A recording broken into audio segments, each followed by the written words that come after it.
Hello दोस्तों, स्वागत है आपका हमारे इस वीडियो में। इस वीडियो में हम प्रोजेक्ट वाला सब्जेक्ट है जो BCS P064 उसके वाइवा क्वेश्चन हम बताने वाले हैं। उसके क्वेश्चन आंसर दोनों इसमें दिए जाएंगे।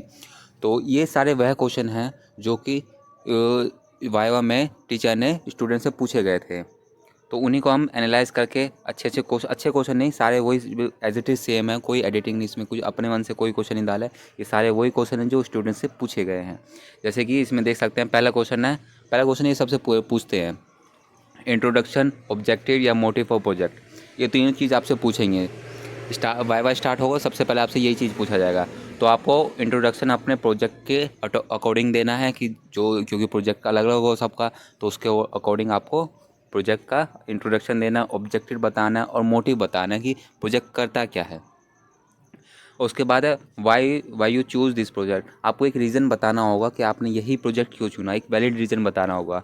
और वैलिड रीज़न में एक वैलिड रीज़न बता सकते हैं, या ये प्रोजेक्ट किसी के काम आ सकते हैं, या कोई प्रॉब्लम है उसको सॉल्व कर रहा होगा, ऐसा आपको रीज़न बताना होगा। तीसरा क्वेश्चन है, देखो, what language is used in project. आपने प्रोजेक्ट में जो लैंग्वेज यूज्ड की होगी, प्रोग्रामिंग लैंग्वेज, जो आपको बताना होगा, जैसे कि जावा, C#, जैसे। उसके बाद है total time of making of project. आपको प्रोजेक्ट बनाने में कितना टाइम लगा ये आपको बताना होगा। तो रफली 4 से 6 महीना लगता है प्रोजेक्ट बनाने में, तो आपको इतना बताना हो, ना ही ज़्यादा आपको बहुत ज़्यादा मंथ बताना है, ना बहुत कम, क्योंकि फिर आपको उनको शक होगा कि बनाया है कि नहीं बनाया। तो आपको इतना बताना है कि 4 to 6 मंथ, जनरली इतना ही टाइम लगता है प्रोजेक्ट बनाने में। नेक्स्ट क्वेश्चन देखिए, number of module in project. ये क्वेश्चन ही पूछा जाएगा कि आपके प्रोजेक्ट में कितना मॉड्यूल है, कि आपने प्रोजेक्ट में कितना मॉड्यूल बनाया है, वो आपको बताना पड़ेगा। तो प्रोजेक्ट के अकॉर्डिंग ये सब डिफरेंट हो सकते हैं कि आपने कितने मॉड्यूल बनाए हैं कि नहीं बनाए हैं, तो आपको ये प्रोजेक्ट के अकॉर्डिंग ही बताना होगा। देन नेक्स्ट क्वेश्चन है, what is array. Array array बताना, array is a collection of similar data type. जैसे कि एरे हमारा एक सिमिलर जो डेटा टाइप हो उसका कलेक्शन होता है।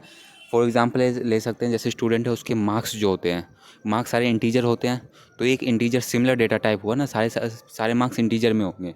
तो एक एग्जांपल ऐसे दे सकते हो। द नेक्स्ट क्वेश्चन है, व्हाट इज़ पॉइंटर। पॉइंटर क्या है? पॉइंटर एक तरह का वेरिएबल है जो कि दूसरे वेरिएबल का मेमोरी लोकेशन होता है, मेमोरी एड्रेस होता है, उसको स्टोर करता है। देखो, pointer is a variable which store the memory address of another variable. And then next question है, व्हाट इज़ DFD। DFD पूछा जाता है। DFD वेरी इंपॉर्टेंट भी है, पता होना चाहिए। DFD क्या है? Data flow diagram, stand for data flow diagram. ये हमारा जो हमारे सिस्टम होता है, जो बनाया हो, सॉफ्टवेयर बनाया हो या वेबसाइट बनाया हो, उसका जो डेटा वो कैसे काम कर रहा है वो इसमें बताया जाता है। एक ग्राफिकल व्यू होता है, कुछ सिंबल होते हैं, उसकी मदद से ये बनाया जाता है। डेफिनेशन देख सकते हैं, data flow diagram represent the flow of data with in information system. मतलब सिस्टम का फ्लो, जो डेटा फ्लो है वो बताता है। It provide the graphical representation of a data flow system date can be understood by the both technical and non technical. ये ऐसा diagram होता है जो कि टेक्निकल बंदा हो या नॉन टेक्निकल, दोनों समझ पाते हैं। नेक्स्ट क्वेश्चन है, what is ERD। ERD also important. ERD stand for entity relation diagram. ये भी हमारा ग्राफिकल व्यू है, पर किसका है? डेटाबेस का है। जो हम डेटाबेस बनाएंगे, उसमें टेबल आर बनाएंगे, उसका ही ग्राफिकल व्यू बताता है। इसकी मदद से जो डेवलपर होते हैं उनको ईजी रहता है कि वो अपना डेटाबेस में टेबल बना पाए। उसके बाद नेक्स्ट क्वेश्चन है, साइज ऑफ इंट फ्लोट कैर। ये जो हमारा डेटा टाइप होते हैं, इससे इसका साइज पूछ लेते हैं कि डेटाबेस में जो इंट है, फ्लोट है, कैर है, इसका साइज कितना है। तो इंट का 4 बाइट होता है, फ्लोट का भी 4 बाइट होता है, और जो कैर होता है, जो कैरेक्टर होता है, उसका 1 बाइट होता है। देन नेक्स्ट है, what is IDE। IDE stand for integrated development environment. जो भी आप IDE यूज़ कर रहे हो, मोस्टली विजुअल स्टूडियो यूज़ होता है, तो उसको बताना कि IDE क्या होता है। IDE जो डेफिनेशन लिखा हुआ है, integrated development environment is a software application that provide a set of tool to help programmer develop software code. मतलब IDE एक तरह से सॉफ्टवेयर है जो कि डेवलपर को मदद करता है अपना प्रोग्राम बनाने में, उसको डिप्लॉय करने में, पूरा शुरुआत से एंड तक मदद करता है। And which IDE use. ये भी क्वेश्चन पूछा जाता है कि आपने कौन सा IDE यूज़ किया है। तो मोस्टली कोई मैंने बताया कि विजुअल स्टूडियो यूज़ किया था, आपने दूसरा किया होगा, आप वो भी बता सकते हैं। जैसे विजुअल स्टूडियो कोड भी यूज़ करते हैं वो सारे, तो वो आप पे है कि आपने कौन सा यूज़ किया है। देन नेक्स्ट क्वेश्चन है, व्हाट इज़ नॉर्मलाइजेशन। नॉर्मलाइजेशन ये भी एक बहुत इंपॉर्टेंट क्वेश्चन होता है डेटाबेस में DBMS में जो क्वेश्चन आता है उससे इंपॉर्टेंट है ये। Normalization is the process of organizing data in the database to eliminate redundancy and inconsistency and to improve data integrity. मतलब नॉर्मलाइजेशन एक ऐसा तरीका है जो कि डेटाबेस में हमें डेटा को अच्छे से ऑर्गेनाइज फॉर्म में रखने में मदद करता है, ताकि उसमें कोई डुप्लीकेट वैल्यू ना हो या ब्लैंक वैल्यू ना हो। डेटा एक प्रॉपर फॉर्म में हो, जिससे कि हम डेटा को यूनिकली सारी आइडेंटिफाई कर पाए, आसानी से डेटा रिट्रीव भी हो पाए। तो नॉर्मलाइजेशन एक तरीका है, इसमें बहुत सारे आते हैं, 1NF 2 3 4 BCNF आ जाता है, तो ये सारे टाइप भी है, ठीक है। देन नेक्स्ट क्वेश्चन है व्हाट इज़ टेस्टिंग। टेस्टिंग तो ये आपसे पूछेगा ही पूछेगा कि आपने टेस्टिंग किया है कि नहीं सॉफ्टवेयर का। जैसे कि टेस्टिंग का मतलब क्या होता है, टेस्टिंग का मतलब जो आपने सिस्टम बनाया है, सॉफ्टवेयर बनाया है, उसमें आपको एरर फाइंड करना होगा। ये एरर बताता है टेस्टिंग की मदद से। तो ये टेस्टिंग के बहुत सारे मेथड हैं, ब्लैक बॉक्स टेस्टिंग होगा, वाइट बॉक्स हो गया, unit testing, integration testing, system testing, ये सारे बेसिक है। इसके अंदर और भी होते हैं, अल्फ़ा टेस्टिंग होता है, बीटा टेस्टिंग भी होता है। पर आपको टेस्टिंग में पहले तो आपसे अगर टेस्टिंग पूछेगा तो टेस्टिंग की डेफिनेशन देना है। उसके बाद अगर आपको पूछता है कि आपने सिस्टम में कौन सी टेस्टिंग की है, तो आपको अपने प्रोजेक्ट के अकॉर्डिंग बताना हो कि आपने अपने प्रोजेक्ट में कौन कौन सी टेस्टिंग की कर रखी है। जैसे कि मेरे केस में क्या था, मेरे केस में मैंने ब्लैक बोर्ड टेस्टिंग की थी, वाइट बॉक्स की थी, इंटीग्रेटेड यूनिट और सिस्टम टेस्टिंग, ये सब मैंने पांचों की थी। तो मैंने वही चीज़ लिखा है इसमें। अगर आपने भी ये सब किया होगा तो आप अपना वो भी बता सकते हैं। अगर आपको प्रोजेक्ट से पूछेगा कि आपने अपने प्रोजेक्ट में क्या किया, तब आपको बताना है। हाँ, सिंपली पूछता है। अगर इंडिविजुअली पूछता है कि ये टेस्टिंग करना बताओ, तो वो भी बता सकते हैं। इसका मैंने एक वीडियो भी बना रखा है, वो मेरे चैनल पे दिख जाएगा पूरा। उसको वो एक पर्टिकुलर टेस्टिंग पे ही है कि आप देखेंगे कि वो मैंने जितनी भी टेस्टिंग होते हैं सबको टेस्टिंग डेफिनेशन एक्सप्लेन कर रखा है अच्छे से। तो वो जाके वीडियो एक बार देख लेना। अभी नेक्स्ट बढ़ते हैं, आगे बढ़ते हैं। विच software you use in project. अब से ये पूछा जाएगा कि आपने अपने प्रोजेक्ट में कौन कौन से सॉफ्टवेयर यूज़ किए हैं, किन किन सॉफ्टवेयर की मदद से आपने ये प्रोजेक्ट बनाया है। तो मैंने क्या किया था, मैंने विजुअल स्टूडियो यूज़ किया था, जो हमारा आईडी है। एसक्यूएल सर्वर यूज़ किया था, वही माइक्रोसॉफ्ट का। उसके बाद MS ऑफिस किया था, और ऑपरेटिंग सिस्टम मैंने किया था विंडो 11।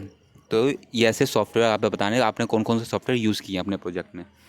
नेक्स्ट क्वेश्चन है what is code optimization. Code optimization is a process of improving performance, efficiency and quality of software code without changing it functionality.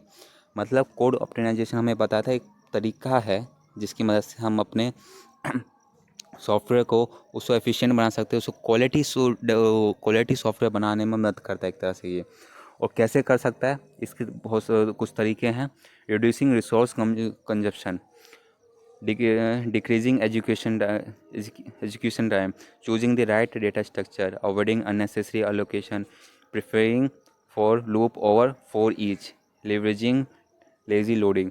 मतलब एक तरह से जो आपका जो रिसोर्स से जो पावर ले रहा है वो आपको कम कर सकते हैं, या जो एजुकेशन टाइम है उसको कम करके अपना सॉफ्टवेयर अच्छा बना सकते हैं, है ना। एक अच्छा डेटा स्ट्रक्चर यूज़ करना है कि जो आपका प्रोजेक्ट है उसके अकॉर्डिंग आपका कौन सा डेटा स्ट्रक्चर यूज़ किया जाएगा वो आपको यूज़ करना है। तो इससे आपका जो टाइम होगा वो कम लगेगा। ऐसी और भी तरीके हैं, देख सकते हैं आप। नेक्स्ट आगे बढ़ते हैं। नेक्स्ट क्वेश्चन है व्हाट इज़ कैंडिडेट की पूछा जाता है क्योंकि ये इंपॉर्टेंट होता है और बंदे इसमें बहुत सारे कन्फ्यूज भी होते हैं बच्चे। तो इसमें candidate key is a set of column in a relation database that will uniquely identify each column in a row in table. मतलब डेटाबेस में जो टेबल होता है, टेबल के अंदर जो ऐसा कॉलम या एक दो या दो तीन सौ कॉलम से बन के एक ऐसा कॉलम होता है जो कि पूरे टेबल को यूनिकली आइडेंटिफाई कर पाए। मतलब उस रो से हम कोई भी डेटा निकाले तो उस बंदे का पूरा डेटा निकल पाए आराम से। ये नहीं कि हम एक सर्च कर रहे हैं, जैसे रोल नंबर सर्च किया तो उसके रिलेटिव 2-3 नाम रोल नंबर आ रहे हैं, तो ऐसा नहीं, यूनिकली आइडेंटिफाई हो रहा है। मतलब एक नाम सर्च किया तो एक से एक ही बंदा स्टूडेंट आना चाहिए, ऐसा समझ सकते हो, ठीक है। और कैंडिडेट की में से ही किसी एक को सिलेक्ट किया जाता है जो कि वो प्राइमरी की बनता है। मतलब कैंडिडेट के बहुत सारे सेट का मतलब यूनिकली आइडेंटिफाई जो कॉलम कर पाए उनका सेट होता है, उनमें से एक कॉलम को सेट किया जाता है, उस सेलेक्ट किया जाता है, उसमें से उसको प्राइमरी की बनाया जाता है। पर कंडीशन क्या होता है प्राइमरी की में कि जो प्राइमरी की होगा वो हमारा नल वैल्यू नहीं कंसिडर एंटर नहीं कर पाए, नल वैल्यू उसमें नहीं आएगी। ये देख सकते हैं ना हमारे। नेक्स्ट क्वेश्चन है different between MySQL and SQL. MySQL और एसक्यूएल में डिफरेंस पूछा। माइस्क्यूएल हमारा क्या है, माइस्क्यूएल हमारा एक डेटाबेस है जिसमें कि हम डेटा स्टोर करते हैं, और वही हमारा एसक्यूएल क्या है, एसक्यूएल हमारा एक क्वेरी लैंग्वेज है, structure query language. Structure query language क्या करता है, इस लैंग्वेज की मदद से हम जो डेटाबेस है उसको हम मैनिपुलेट कर सकते हैं। उसमें कोई डेटा डालना हो या रिट्रीव करना हो या उसको अपडेट करना होगा, तो हम डेटाबेस से अगर बातचीत करना हो तो उसके लिए जो लैंग्वेज है वो हमारा एसक्यूएल कहलाता है। देन है what is syntax error. Syntax error क्या होता है, सिंटैक्स एरर अगर कोई भी प्रोग्रामिंग लैंग्वेज है और उसका एक रूल सेट है कि अगर इस प्रोग्रामिंग लैंग्वेज यूज़ करना है तो आपको ये चीज़ वर्ड या कीवर्ड लिखना होगा तब आप उसको यूज़ कर सकते हैं। तो अगर हम प्रोग्रामिंग लैंग्वेज को जो एक तरह से कह लो रूल होगा उसको हम फॉलो नहीं करते हैं तब हमारा सिंटैक्स एरर आता है। जैसे कि फॉर एग्जांपल सी शार्प में है, सी शार्प में अगर कुछ प्रिंट करना हो तो उसका सिंटैक्स है कंट्रोल डॉट राइट लाइन, फिर उसके बाद हम जो भी हमें डबल कोट्स के अंदर लिखना होगा वो लिखते हैं। अगर हम कंसोल डॉट राइट लाइन नहीं लिखेंगे तो हमारा वो वैल्यू प्रिंट नहीं होगा, तो वही हमारा सिंटैक्स एरर के रहेगा, क्योंकि वो सी शार्प लैंग्वेज का रूल है। वो रूल है कि अगर आप ये लिखोगे तभी आप प्रिंट कर पाओगे। और यही प्राइमरी की आ गया क्वेश्चन, तो प्राइमरी की मैंने बता ही दिया। जो ऐसा कॉलम है, ये ऐसा सेट है, तो ये सेट ऑफ कॉलम है या कॉलम कह लो डेटाबेस में, जो यूनिकली आइडेंटिफाई करे सारे पूरे टेबल को, और दूसरा इसकी वैल्यू नल नहीं हो सकती, मतलब इस कॉलम को आप खाली नहीं छोड़ सकते हैं, उसमें कुछ ना कुछ भराएगा ही। तो